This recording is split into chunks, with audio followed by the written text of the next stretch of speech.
오세훈 서울시장이 추진한 감사의 정원 조성사업, 파병국가 22곳에서 채굴된 돌로 만든 밭들어총 조형물 설치 계획과 함께 22개국과의 실시간 소통 구상도 내놓았습니다. 감사의 정원에 영상 장비를 설치해 언제든 22개국 시민들과 영상통화를 할 수 있게 하자는 내용입니다. 22개 참전국과 실시간 소통할 수 있는 시스템을 구축해서 감사의 공간을 단순한 기념 공간이 아닌 살아있는 소통, 교류의 장으로 만들겠습니다. 서울시는 발표 직후 미국, 영국, 프랑스 등 22개 파병국 대사관에 사업의 취지를 설명하는 공문을 보냈습니다. 하지만 석 달이 되도록 답이 없자 서울시는 5월 말 다시 공문을 보냈습니다. 각 대사관들에 발송된 공문입니다. 대형 스크린과 카메라 등 미디어 장치를 설치해 실시간 소통하려 한다며 뉴욕 타임스퀘어, 런던 트라팔가 광장, 베네치아 산마르코 광장처럼 상징적인 장소를 선정해달라고 요청했습니다. 그러면서 구축비 2억 원, 소프트웨어 개발비 3억 원 등 모두 10억 원이 들 거라 설명했습니다. 유지 보수 비용은 제외된 금액이었습니다. 그런데 MBC 취재 결과 서울시가 이 계획을 스스로 접은 걸로 확인됐습니다. 참전국 홍보 영상이나 해당 국가의 한국전쟁 참전 관련 현황 등을 보여주는 걸로 대체한다는 겁니다. 두 번째 공문은 8월까지 회신해달라고 해놓고는 답을 받기도 전인 7월에 계획을 철회했습니다. 미디어 월 설치를 이제 세계 각국에 제안했다가 갑작스럽게 취소한 것, 이건 굉장히 무책임한 외교 결례라고 저는 생각을 하고 있고요. 게다가 서울시는 회신 기한인 8월까지 22개국 대사관 중 한 곳에서도 회신을 못 받은 것으로 드러났습니다. 서울시는 계획 실행에 현실적인 어려움이 있어 계획을 변경했다며 11월 들어 오세훈 시장에게 최종 변경안을 보고했다고 설명했습니다. MBC 뉴스 이재욱입니다. 다음 주 본격 공사를 앞둔 광화문 광장 감사의 정원 부지. 김민석 국무총리가 직접 현장을 찾았습니다. 국가 대계 차원에서 멀리 보고 국민들의 뜻을 충분히 반영하고 여쭤보면서 합리적으로 하는 것이 좋지 않겠는가. 오세훈 서울시장은 지난 2월 한국전쟁 당시 우리를 지원한 22개 나라에 대한 감사의 뜻을 담아 광화문 앞에 광장을 조성하겠다고 했습니다. 예산 730억 원을 들여 각 나라에서 석재를 공수해 의장대 사열에서 영감을 받은 밭드러총 모양의 구조물을 설치하겠다는 겁니다. 서울시가 조성하려는 감사의 정원에는 대한민국의 존재와 치유를 지켜준 자유진영 참전국에 대한 감사의 의미가 녹아들어 있습니다.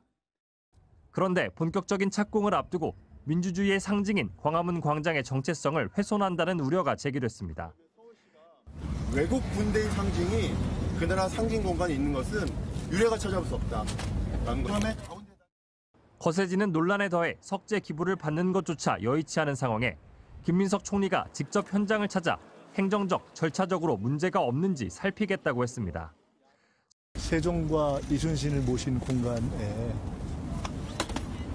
밭드러총 또 석재 조형물을 설치하는 것에 대해서 국민들께서 좀 이해하실지 좀 의문이 되고. 서울시는 곧바로 국민 의견을 수렴하며 사업을 추진하고 있다고 반박하면서 김 총리를 향해서는 유독 오세훈 시장의 역점 사업만 문제 삼고 있다고 지적했습니다. 종묘 앞 개발 계획부터 한강버스 안전 문제에 이어 감사의 정원까지 서울시 행정을 잇따라 비판하고 나섰다는 겁니다. 김 총리가 사전선거운동이라는 비아냥을 감수하고 있다고 비꼬기도 했습니다.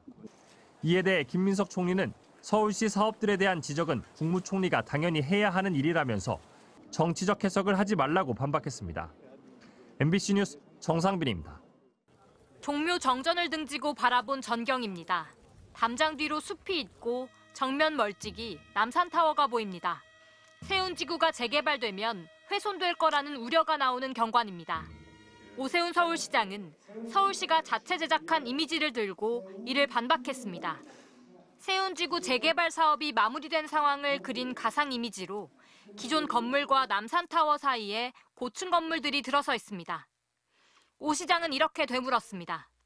눈이 가려집니까? 전혀 그렇게 보이지 않습니다. 숨이 턱 막힙니까? 네, 전혀 아니라고 봅니다. 기가 눌립니까?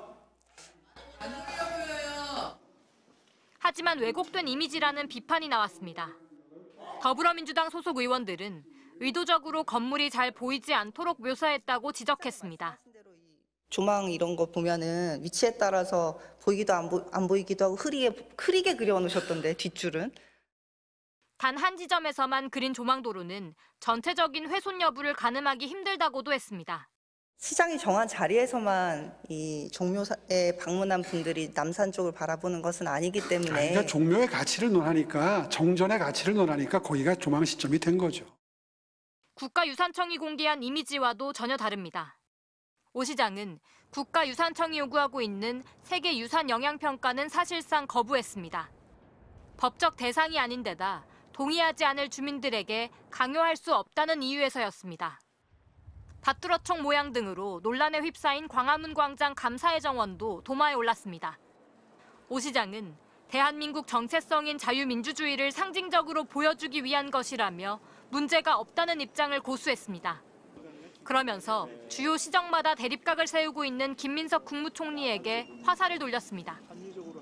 왜 처음에 이걸 이런 식으로 극한 갈등 국면에 오히려 더 그 화력을 보태시는지 저는 참 이해할 수가 없었습니다. 반복되고 있는 한강버스 사고에 대해 오 시장은 송구하다면서도 사업 초기 발생할 수 있는 일이라고 했고 긴 말 하지 않겠다며 6개월 더 기다려달라고 했습니다. MBC 뉴스 고재민입니다.